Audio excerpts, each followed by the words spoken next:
Les généraux israéliens victorieux que sont Moshe Dayan, Uzi Narkis et Yitzhak Rabin entrent dans la ville conquise. Dayan entend bien que ce moment reste gravé dans les mémoires. Ilan Brunner, photographe de l'armée, est ainsi dépêché sur les lieux pour prendre une photo qui prendra valeur de symbole. Nous avions parcouru environ 10 mètres au-delà de la porte. Dayan a arrêté le groupe et a dit « Ilan, s'il te plaît, va en avant et prends une photo de moi en train d'entrer dans la vieille ville. » Sur cette photographie, il y a un grand absent, le Premier ministre Lévi Eshkol. C'est encore trop dangereux de venir ici, lui a-t-on raconté. La réalité, c'est que les héros du moment, les généraux, ne veulent pas à leur côté celui qui a cherché jusqu'au bout une solution politique.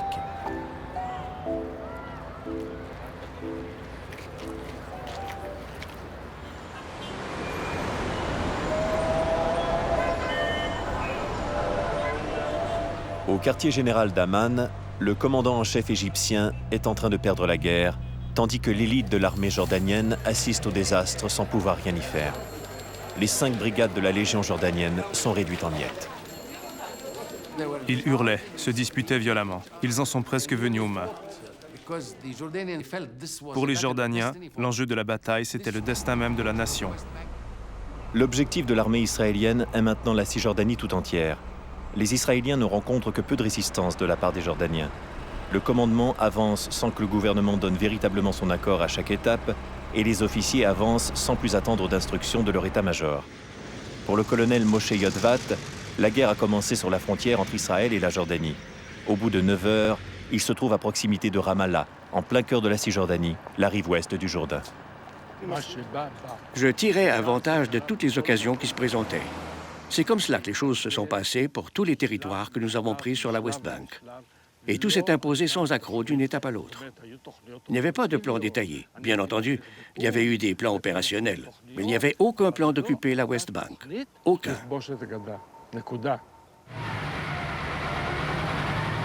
L'armée israélienne prend possession très rapidement de ces nouveaux territoires. Mais à la différence du Sinaï, ici la population est nombreuse. L'armée entend contrôler des positions stratégiques comme les axes de communication. C'est le cas de la route Jérusalem-Tel Aviv, où se trouvent 3 villages. Que faire de la population civile, 6000 personnes qui y habitent? La refouler plus loin.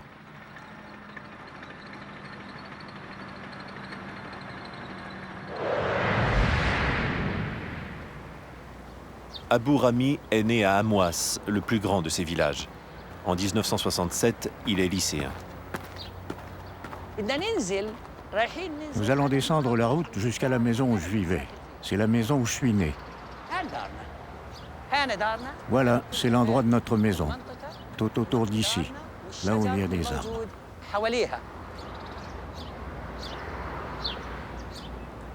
Le village de Amouas a été effacé. L'ensemble du site est devenu un parc national.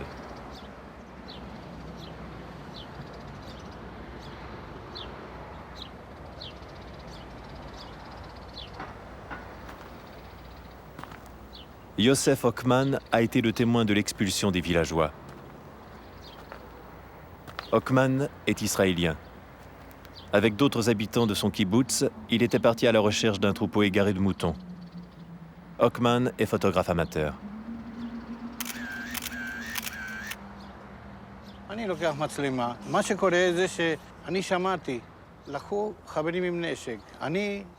Tout le monde a pris des armes, mais moi j'ai pris mon appareil photo.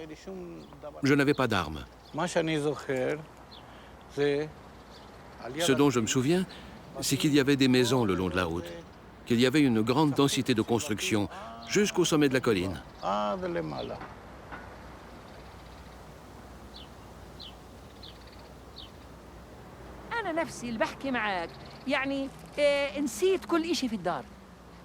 Je vous dis que j'ai tout oublié dans la maison. Il y a des femmes qui ont oublié de mettre leur voile. D'autres femmes ont oublié de mettre leurs chaussures. On était tellement sous le choc qu'il a pu arriver que quelqu'un oublie son enfant.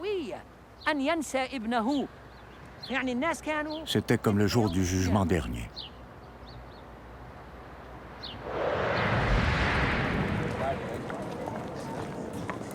L'armée israélienne a toujours démenti cette opération. Ces photos sont pourtant bien la preuve du départ forcé des villageois vers l'exil.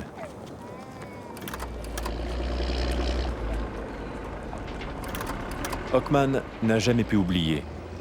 Et depuis, il n'a de cesse d'exhumer les preuves de ce qui s'est passé.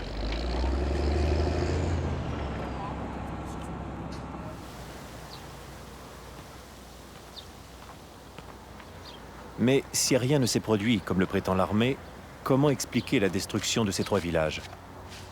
Pour Yosef Ockman, c'est le général Uzi Narkis, commandant en chef de la région centre, qui est responsable. Quand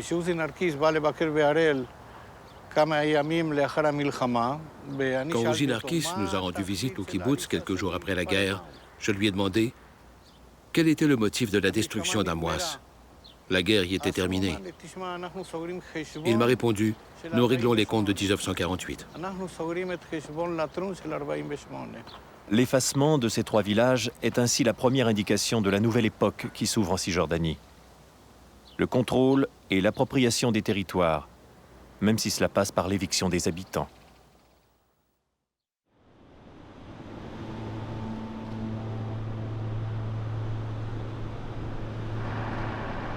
Dans le Sinaï, les forces israéliennes enfoncent la première ligne de défense égyptienne.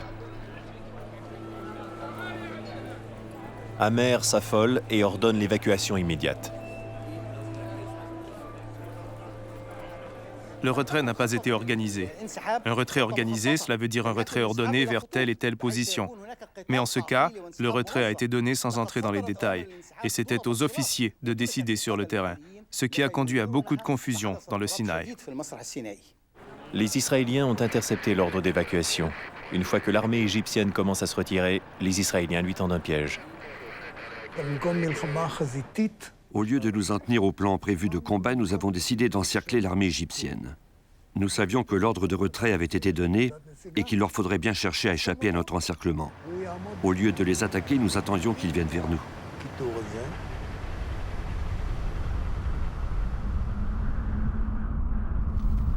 Fatih Abou El-Rish bat en retraite à pied depuis plus de 24 heures. Nous attendions par groupe de 3 ou 4. Au fur et à mesure de notre marche, nous nous arrêtions pour chercher de l'eau et de la nourriture dans les épaves de voitures. Tout le monde regardait le ciel. Nous redoutions une attaque aérienne.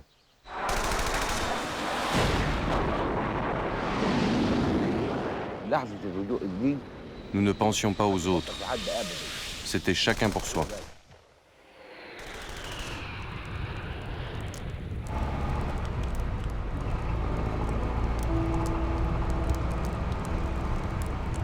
Je roule sur des corps humains, écrit Yehoshua Dayan.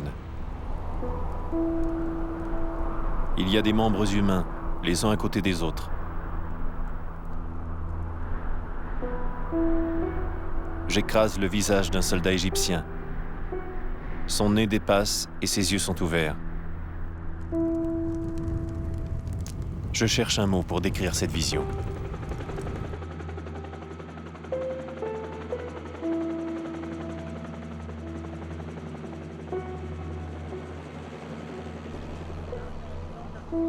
Des dizaines de milliers d'Égyptiens sont faits prisonniers.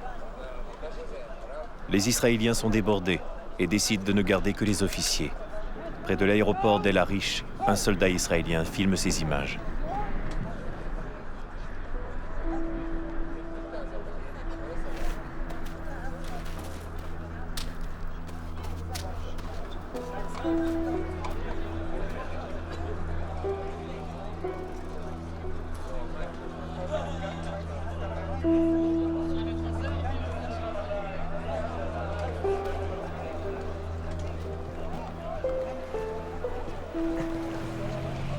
Cela a été chaotique jusqu'aux rives du canal de Suez. Les Israéliens nous ont dit « rentrez chez vous ».